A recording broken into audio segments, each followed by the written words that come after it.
നമസ്തേ. AAP നേതാവ് കേജ്രിവാളിൻ്റെ അരവിന്ദ് കേജ്രിവാൾ അദ്ദേഹത്തിൻ്റെ അറസ്റ്റിന് എതിരെ AAPയും ഇന്ത്യൻ മുന്നണിയിലെ മറ്റ് കക്ഷികളും എല്ലാവരും ചേർന്ന് ഡൽഹിയിൽ അടുത്ത ഞായറാഴ്ച മാർച്ച് 31 ഒരു മഹാറാലി നടത്താൻ തീരുമാനിച്ചിരിക്കുകയാണ്. ഡൽഹിയിലെ രാംലീല മൈതാനിയിൽ റാലി നടത്തും എന്നാണ് അവർ പ്രഖ്യാപിച്ചിരിക്കുന്നത്. എന്തിനാണ് റാലി? അഴിമതി കേസിൽ ഒരാൾ അറസ്റ്റ് ചെയ്യപ്പെട്ടാൽ റാലി നടത്തിയാണോ അതിന് പരിഹാരം കാണുക? കോടതികളെ സമീപിച്ച് അതിനുള്ള പരിഹാരം തേടണം. അരവിന്ദ് കെജ്രിവാളും കോടതികളെ സമീപിച്ചു. പക്ഷേ തൽക്കാലം റിലീഫൊന്നുമില്ല എന്ന് കോടതി പറഞ്ഞിട്ടുണ്ട്. ഹോളി കഴിഞ്ഞതിന് ശേഷം കോടതി തുറക്കുമ്പോൾ ഈ കേസ് പരിഗണിക്കാം എന്നാണ് കോടതികൾ പറഞ്ഞിട്ടുള്ളത്. ഇനി അവർ പറഞ്ഞിരിക്കുന്നത് എന്തിനു വേണ്ടിയാണ് റാലി എന്നുള്ളത്, അതിൻ്റെ ഉദ്ദേശ്യത്തെക്കുറിച്ച് അവർ പറഞ്ഞിരിക്കുന്നത് പറഞ്ഞു കഴിഞ്ഞാൽ ജനാധിപത്യം സംരക്ഷിക്കാനാണ്. ഇന്ത്യയിൽ ജനാധിപത്യം സംരക്ഷിക്കാനാണ് ഈ മഹാറാലി നടത്തുന്നത്. മഹാറാലി നടത്തിയാൽ ജനാധിപത്യം സംരക്ഷിക്കപ്പെടുമോ? അതൊരു ചോദ്യമാണ്. എന്തെങ്കിലും ഉണ്ടായിക്കഴിഞ്ഞാൽ ഉടനെ മഹാറാലികൾ നടത്തുക, അല്ലെങ്കിൽ മതിൽ പണിയുക, ഇതൊക്കെയാണ് ഈ ചില പാർട്ടിക്കാരുടെ ഒരു സ്ഥിരം സ്വഭാവമാണിത്. എന്തെങ്കിലും ഒരു സംഭവം ഉണ്ടായിക്കഴിഞ്ഞാൽ അപ്പം ജനാധിപത്യം സംരക്ഷിക്കാൻ, തുല്യത സംരക്ഷിക്കാൻ, സ്ത്രീകൾക്ക് തുല്യത സംരക്ഷിക്കാൻ വേണ്ടിയാണ് ഇവിടെ ശബരിമല പ്രവേശനത്തോടനുബന്ധിച്ച് ഇവിടെ ഒരു മഹാറാലി 50 ലക്ഷം രൂപയും കണ്ട് അതിനുവേണ്ടി ചെലവഴിക്കുകയും ചെയ്തു. മഹാറാലിയല്ല, ഒരു മതിൽ, വനിതാ മതിൽ പണിഞ്ഞു. എന്നിട്ട് എന്തുണ്ടായി? വെറുതെ പൈസയും അധ്വാനവും അനാവശ്യ കാര്യങ്ങൾക്ക് വേണ്ടി ധൂർത്തടിക്കുന്ന പരിപാടിയാണ് ഇതെല്ലാം.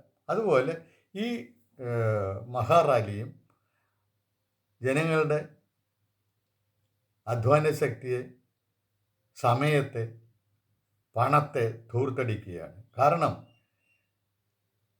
ഒരു ഭരണാധിപനെ അഴിമതി നടത്തിയതിനെ അറസ്റ്റ് ചെയ്താൽ തകരുന്നതാണോ ജനാധിപത്യം?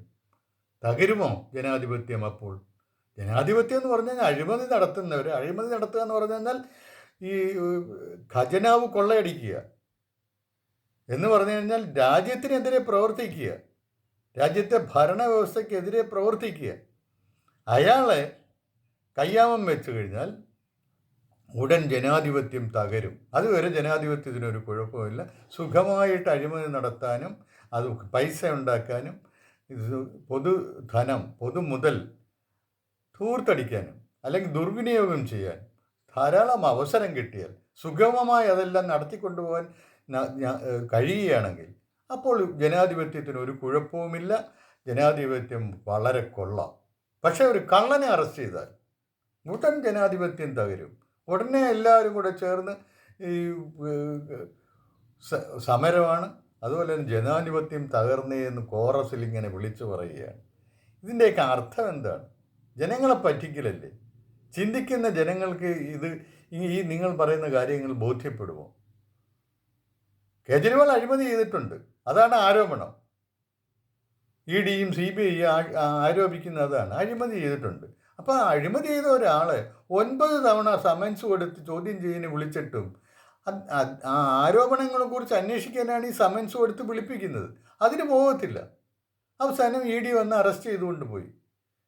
അപ്പോഴത്തേക്ക് ജനാധിപത്യം തകർന്നു. അപ്പോൾ ഈ അഴിമതി ഒരു സമൻസ് കിട്ടിക്കഴിഞ്ഞാൽ നിയമപ്രക്രിയയെ അനുസരിക്കാതിരിക്കുന്നത്, നിയമപ്രക്രിയയ്ക്ക് വിധേയനാകാതിരിക്കുന്നത് എന്ത് തരം ജനാധിപത്യമാണ്? ഇതേ ആൾ തന്നെ ഇപ്പം തടങ്കലിൽ കിടന്നുകൊണ്ട് ഡൽഹി മുഖ്യമന്ത്രിയായിട്ട് ഭരിക്കുമെന്നാണ് പറഞ്ഞിരിക്കുന്നത്. അതെന്ത് ജനാധിപത്യമാണ്? ഒരു സാമാന്യ ബുദ്ധി അനുസരിച്ച് വരണ്ടേ, സാമാന്യ യുക്തിക്കനുസരിച്ചുള്ള വർത്തമാനം വേണ്ടേ പറയാൻ? പറച്ചിലും അതുപോലെ തന്നെ പ്രവൃത്തിയും തമ്മിൽ യാതൊരു ബന്ധവുമില്ല. എന്തൊരു അന്തരമാണ് കാണിക്കുന്നത്! മുഴുവൻ ജനാധിപത്യ വിരുദ്ധമായിട്ടുള്ള കാര്യങ്ങൾ. എന്നിട്ട് ജനാധിപത്യം തകരുന്നേന്ന്, ജനാധിപത്യത്തിന് ഇന്ത്യയിൽ ഞങ്ങൾ രക്ഷിക്കും, ഞങ്ങൾ അതിനുവേണ്ടിയാണ് ഈ മഹാറാലിയൊക്കെ നടത്തുന്നത്. ജനാധിപത്യം തകരുന്നേ എന്ന് പറഞ്ഞ് നിലവിളിച്ചുകൊണ്ട് ഇറങ്ങിയിരിക്കുകയാണ് തെരുവുകളിലേക്ക്. ഇത് ആരെ പറ്റിക്കാനാണ്? ഇവിടെ ഇത് കേരളത്തിനുമുള്ള ഒരെണ്ണമാണ്. എല്ലാ ഇന്ത്യ മുന്നണിയിലെ എല്ലാ കക്ഷികളുടെയും ഈ സ്വഭാവം അതുകൊണ്ടാണല്ലോ അവരെല്ലാം ഒന്നിച്ചു കൂടുന്നത്. ആർക്കെങ്കിലും എതിരായിട്ട് ഒരു നടപടി എടുത്തു കഴിഞ്ഞാൽ വെറും കള്ളക്കേസല്ലെന്ന് ഓർക്കണം. കോടതികൾ പോലും ഇത് അന്വേഷണം നടക്കട്ടെ എന്ന് പറഞ്ഞതാണ്. ഇത് കോൺഗ്രസിൻ്റെ നേതാക്കന്മാരാണെങ്കിൽ അവരാണ് വാസ്തവത്തിൽ ജനാധിപത്യത്തെ ഏറ്റവും മോശമായിട്ട് ജനാധിപത്യത്തെ തകർത്ത തരിപ്പണമാക്കിയ കക്ഷിയാണ് കോൺഗ്രസ് പാർട്ടി. ഇന്ദിരാഗാന്ധി 1975 അടിയന്തരാവസ്ഥ പ്രഖ്യാപിച്ച് ഈ രാജ്യത്ത് ജനങ്ങളുടെ സ്വാതന്ത്ര്യം മുഴുവൻ കവർന്നെടുക്കുകയാണ് ഉണ്ടായത്. ഡൽഹിയിലൊക്കെ നിർബന്ധിത വന്ധ്യംകരണ ശസ്ത്രക്രിയയ്ക്ക് കുറേ പാവങ്ങളെ വിധേയരാക്കി എന്നുള്ളതാണ്. 1975 ജൂൺ 25 പ്രഖ്യാപിച്ചത്, അടിയന്തരാവസ്ഥ പ്രഖ്യാപിച്ചത്. പിന്നെ പത്രങ്ങൾ സെൻസർഷിപ്പ് ഏർപ്പെടുത്തി, അവർക്ക് സത്യമായ റിപ്പോർട്ടുകൾ പുറത്തു കൊടുക്കാൻ പറ്റാതായി, അതായത് സകല മൗലിക അവകാശങ്ങളും നിഷേധിച്ചു. ഇതല്ലേ ജനാധിപത്യ ധ്വംസനം? അന്നാരും മിണ്ടിയില്ലെന്ന് മാത്രമല്ല, അടിയന്തരാവസ്ഥയ്ക്ക് ഒരു ഇളവ് കൊടുത്ത് തിരഞ്ഞെടുപ്പ് 1977 നടത്തിയപ്പോൾ ഇന്ദിരാഗാന്ധിയെ വൻ ഭൂരിപക്ഷം നൽകി ഇവിടുന്ന് കേരളത്തിലെ ആൾക്കാർ വൻ ഭൂരിപക്ഷം നൽകി വിജയിപ്പിക്കാനുണ്ടായത്.